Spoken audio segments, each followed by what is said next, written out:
Kitu unaniambia Vivian, hakuna kitu unaniambia. Mbona unashinda unakuwa mkali kila siku? Mama bibi Spoiling wanajuaje mambo yetu ya nyumba? So wewe unataka unisumbue lakini nisiambie marafiki zangu, si ndio? So wewe nenda chama kunidiscuss, si ndio? Si ndio nawaambia. Vivian, so wana kijiji wote watakuwa wanajua mambo yetu ya ndani ya nyumba. Mambo ya bedroom wanajuaje? Hata ya kitanda naweza waambia. Vivian, sio acha kuniita hivyo. Kwani nitakuita tena mara ya pili, mara ya mwisho mimi nitakuwekelea kofi. Mimi sitakudanganya. Acha kunipoint. Mambo ya kwenda kwa chama alafu nakuja kuniambia hata mambo yetu ya nyumba acha kunisukuma ni nini? Wewe unaniumiza. Nakuumiza na wapi? Unanifikiza vitu zote zenye unanifanyia, unadhani naweza kusa kuambiana watu? Nitakutangaza. Watajua time weakness yako hapa. Okay, utanitangaza, si ndio?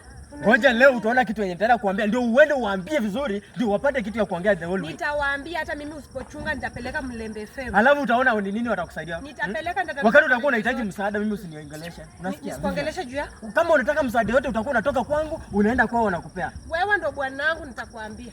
Oh, so wakati unaponifanyia na waambia. Wakati unaenda kunidiscuss huko unanidiscuss kama nani?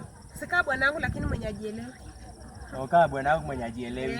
Lakini wakati wa pesa mimi ni bwana wako mwenye anajielewa, si ndio? Of course, nataka pesa. Kwani ulinioa unihangaishe?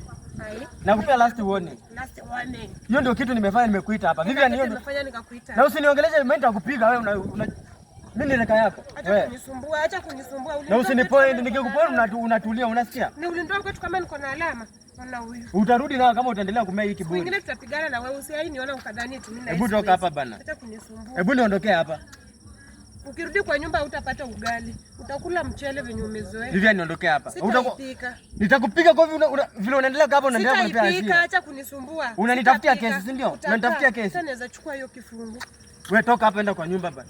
Vivian, tutakosana na wewe. Naenda na usirudi kwa nyumba. Mbavu zako. Na ujinga. Yaani kazi ni kunidiscuss tu mwanamke. Hauna hata akili. Mambo ya nyumba, mambo yako ya bedroom unaenda kudiscuss na wanawake wengine kwa chama. Alafu unajiita bibi ya mtu. Uko na akili kweli? Urefu tu bila kitu na hiyo kichwa yako kubwa.